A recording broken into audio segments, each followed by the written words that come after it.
Anda kembali bersama kami di Nusantara Petang, pemirsa masih berdialog terkait 10 strategi penanganan angka kematian COVID-19. Masih bersama Dr. Eka, selamat petang Dr. Eka masih bergabung bersama kami. Selamat petang Mas Ya, Irsan, masih setia. Dok, standarisasi perawatan RS rujukan, itu yang ketujuh. Terus kemudian yang kedelapan Ya. adalah audit protokol kesehatan pada rumah sakit. Bagaimana bisa kedua strategi ini dijalankan ketika salah satu rumah sakit di Jakarta Selatan, kita sebut Rumah Sakit Fatmawati. Beberapa waktu lalu tenaga kesehatannya dinyatakan positif COVID-19 sebanyak 100. Saya belum tahu update-nya sekarang sudah berkurang atau belum. Tanggapan Anda seperti apa? Bagaimana strategi 7-8 ini bisa dilaksanakan ketika tenaga kesehatan di rumah sakit saja berkurang, Dok? Iya, kalau update rumah sakit tersebut saya tidak tahu ya. Tapi intinya adalah audit dan protokol bagaimana rumah sakit itu melakukan standar itu memang perlu. Makanya tadi dari ID juga mengeluarkan, dari pemerintah mungkin nanti menyesuaikan seperti apa, sehingga tadi saya sebutkan masalah saluran udara, masalah zonasi, masalah triase itu memang betul-betul harus disesuaikan dengan standar yang ada. Tadi ya ketika pasien meningkat di masyarakat ya, yang pasien-pasien yang positif itu meningkat, maka resiko rumah sakit atau fasilitas kesehatan akan semakin tinggi. Jadi ketika layanan kesehatan tadi orang nakesnya banyak, tenaga kesehatannya banyak yang kena, artinya apa? Setiap nakes yang kena akan mengakibatkan pengurangan pelayanan. Pengurangan pelayanan, maka pasien-pasien juga tidak terlayani dengan baik. Tidak hanya pasien COVID, tetapi juga pasien non-COVID. Maka akan terjadi double kerugiannya. Ini yang menjadi masalah. Tapi tetap setuju saya standarisasi apa saja kalau tidak terpenuhi, misalnya sirkulasi udaranya ya harus diperbaiki. Harus kamar operasi tekanan negatif ya harus diusahakan untuk bisa tekanan negatif. Harus dilakukan general cleaning atau buka tutup sirkulasi setiap 6 kali atau 12 kali dalam waktu 1 jam ya harus dilakukan dan lain sebagainya.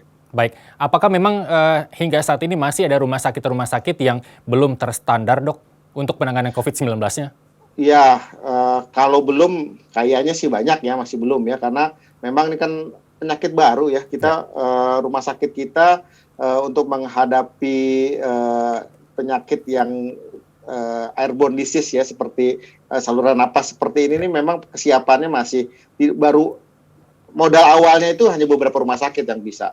Nah, dalam waktu singkat harus menyediakan, menguasai atau membuat fasilitas ini bukan hal yang mudah ya. Apalagi di awal ya kita tahu ada denial dari beberapa pihak yang menyebabkan lambat untuk bersikap. Nah, sekarang semua sudah sadar, semua sudah merasakan, wah ini harus disikapi, ya harus dikerjakan.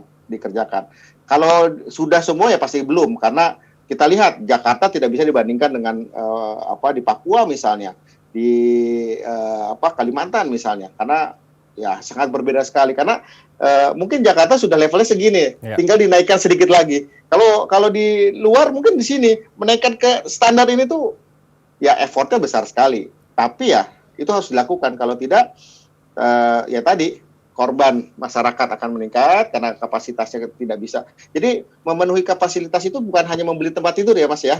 Membeli ventilator, membeli gampang. Yang jualan ada tinggal beli. Baik, gitu. Dok, saya potong. Ini berkaitan dengan strategi yang pertama, peningkatan pengembangan kapasitas rumah sakit. Kalau saya salah tolong dikoreksi. Beberapa waktu lalu saya mendengar dialog dengan Dr. Erlinda Burhan gitu, Rumah Sakit Persahabatan kalau saya tidak salah. Sudah hampir 100% kapasitas ICU ini seluruh Indonesia sudah terpenuhi. Bagaimana bisa peningkatan kapasitas rumah sakit jika kondisinya seperti ini, Dok? Ya itu dia tadi, kapasitas rumah sakit tidak hanya sekedar membeli tempat tidur, membeli ventilator. Kenapa? Membeli itu gampang, ada duitnya tinggal beli ya. Tetapi yang paling penting adalah untuk layanan kritikal misalnya ICU itu membutuhkan dokter yang khusus ICU dengan pelatihan bertahun-tahun. Ini nggak gampang menciptakan dokter intensive care yang mumpuni seperti itu. Itu nomor satu. Belum lagi perawat ya. Perawat intensive care itu adalah perawat dengan kemampuan khusus. Itu pun untuk menciptakan itu butuh bertahun-tahun. Dan satu bed tempat tidur itu setidaknya membutuhkan minimal 4 perawat kalau hitungannya. Jadi kalau misalnya nambah 30 bed membutuhkan 120 perawat terlatih. Yang terlatih itu bukan hanya sebulan 2 bulan langsung bisa, nggak bisa. Jangan memimpikan udah pokoknya ada ventilator, ada tempat tidur, masuk di situ dan kemudian perawatnya nggak bisa, dokternya nggak bisa, jadinya malah mengantarkan pada kematian malah gitu loh. Nah, ini nggak sesimpel membeli tempat tidur, membeli ventilator seperti itu, Mas. Jadi betul-betul harus dijaga, apalagi makanya tadi tim medis itu betul-betul harus dijaga dari tertular. Perlu dijaga kondisinya, perlu dijaga fasilitas ruangan kerjanya dan lain sebagainya supaya dijamin betul-betul tidak terpapar. Kalau terpapar, diyakinkan tidak jadi berat, tidak jadi sakit yang harus dirawat. Karena begitu dirawat, kapasitas akan berkurang. Makanya betul Dr. Erlina pada minggu-minggu ini ya dari 2 minggu kemarin ini penuh terus ya, susah mencari di mana-mana di grup WA berseliweran, tolong dong ada ICU, apalagi kita tahu kita dokter ya, tolong dong ada nggak ICU, tolonglah ada nggak tempat perawatan, keluarga saya positif, 4 orang keluarga positif, ada yang sesak dan segala macam. Itu hampir setiap hari saya terima WA seperti itu. Baik, berkaitan dengan laporan-laporan seperti itu, kan ada beberapa mungkin kategori ringan, sedang dan juga berat, bahkan kategori OTG dengan orang tanpa gejala begitu. Ini berkaitan dengan strategi yang kedua, penyiapan fasilitas isolasi mandiri, terus kemudian juga pemisahan kelompok komorbid begitu. Nah, saya sebagai orang awam, ada standar seperti apa yang diterapkan rumah sakit ketika seorang pasien harus dirawat di rumah sakit ataukah dirawat di Wisma Atlet? Cukup di Wisma Atlet saja, seperti apa, Dok? Oke, jadi yang dirawat di rumah sakit itu adalah kondisi gejala sedang, berat, dan kritis. Ya, berat dan kritis sudah nggak usah didebatin ya. Dia dengan sesak, kondisi paru, kalau kritis membutuhkan bantuan pernapasan. Sedang itu adalah ketika dia sudah ada gejala yang melibatkan saluran pernapasan. Ya, misalnya ada batuk-batuk, ada demam, ada sesak, ya. Nah, itu sudah harus dirawat. Nah, gejala ringan misalnya cuma anosmia, hilangnya penciuman, demam-demam dikit, pegel-pegel dan segala macam, itu memang sebenarnya sudah harus dirawat. Tetapi orang yang tanpa gejala tidak ringan ya, cuma pegel-pegel atau bahkan tidak ada gejala sama sekali. Nah, orang tersebut yang harus masuk di Wisma Atlet. Jadi positif atau ada kontak erat ya, dicek positif, maka dia harus jangan nyebut Wisma Atlet lah, maksudnya ruang isolasi yang disediakan oleh pemerintah. Kenapa? Karena kalau di rumah dia bisa membentuk klaster keluarga. Betul. Apalagi sudah orang ada sekarang klaster keluarga ya? Ada, makin banyak klaster keluarga. Makanya ketika dia di rumah, kalau rumahnya besar bisa isolasi 1 kamar. Kalau rumahnya satu rumah berapa isinya 8 gitu, ya mau gimana, nggak mungkin. Memang harus disediakan tempat terpisah.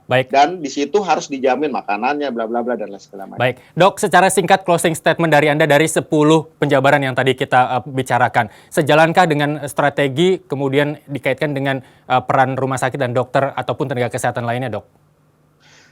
Saya sih mendukung ya, kalau memang itu bisa dilakukan, dikerjakan dengan baik dan benar ya, sesuai dengan target-targetnya, itu merupakan strategi yang baik ya, sehingga itu bisa dikatakan sejalan untuk bisa kita melawan COVID-19. Tetapi yang perlu ditekankan, dan saya ajak kepada pemirsa di sini semua termasuk saya dan keluarga, untuk sama-sama kita memutus rantai penularan ya, yaitu 3M, masker, mencuci tangan, dan menjaga jarak.